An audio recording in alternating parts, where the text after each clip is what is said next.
There's one for you, Buzz. This where I start here? That's right. The UBC and its affiliated shortwave stations now bring you a special international broadcast. Peggy, what are you doing? Leave that alone. Good heavens. Get out of here. All set? Go ahead. My radio voice.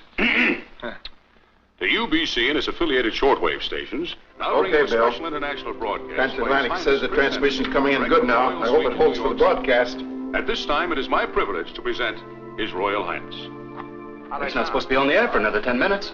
Better put him on the air now. Kill that organ recital. It's just a fill. Hello. Hello. This is no good. What's the matter with it? You know, tomorrow's the national plebiscite. When I first wrote this, I was going to ask my people to vote for a monarchy. Now I can't go through with it. Why not? Well, if there's one thing I've learned in the last few days, it's that I like a democracy. But I'm not sure that my people would. Oh, sure they would. Gosh, the guy on the street in the Balkans can't be so different from the guy on the streets in Brooklyn, New York, or Hutchinson, Kansas, or Milwaukee, Wisconsin. Sure, that's Buzz. I know his verse. Comes in here all the time. Yeah. Sure. Well, suppose you were making a speech. What would you say to them? Well, I certainly wouldn't try to tell them how to vote or anything like that. I'd try to give them a picture of what's going on over here. I mean, let them in on some of the things they've been missing out on. Sounds like Buzz. You mean like what I see in the ads about Mom's apple pie and ice cream sodas? Well, Listen. that's okay, too, I guess. But the way I see it, this country isn't just things. It's people.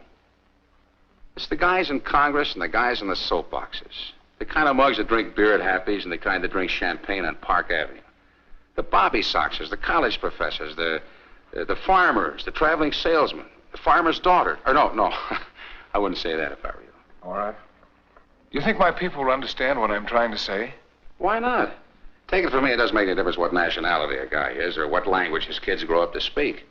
I mean, myself, while I was overseas, I met a lot of people who were foreigners to me, just like I was a foreigner to them. But I know that when a boy and a girl get together on a park bench, they certainly don't need no interpreter sitting between them. I guess that's the way it is when two people understand each other and want the same things. Oh, you're catching on. And if it holds true for one boy and one girl, why shouldn't it hold true for one half of the world and the other? Why don't you use that in your speech? I think I will. Then you could put in some famous American quotation. That always goes big in this country. Do you know one? Let me see.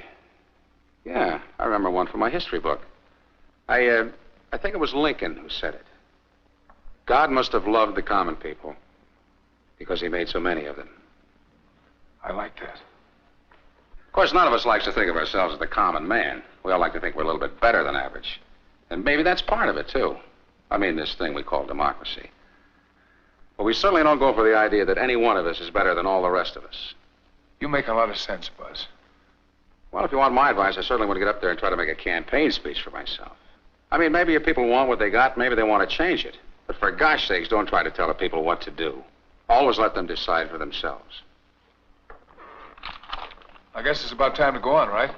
We got a couple of minutes. I'll check with the studio. I hope I can remember all these things, Buzz. Oh, there's nothing to it. Give me a time check. What? You've been on the air for the last 4 minutes. What? We've been on the air. You mean they heard everything I said? Me and my big mouth. Start filling in. Ladies and gentlemen, UBC has just brought you a surprise feature. An interview with His Highness Prince Henry by Mr. Buzz Williams. Buzz Williams. Of Brooklyn, New York. Of Brooklyn, New York. Yeah, and Milwaukee, Wisconsin. And Milwaukee, Wisconsin. And Milwaukee, Wisconsin. Do you wish to go on with your speech now, Your Highness? Mr. Williams has said everything that I could possibly say. Oh, very good. This concludes our special feature from UBC. We want to thank transatlantic and European stations for their cooperation.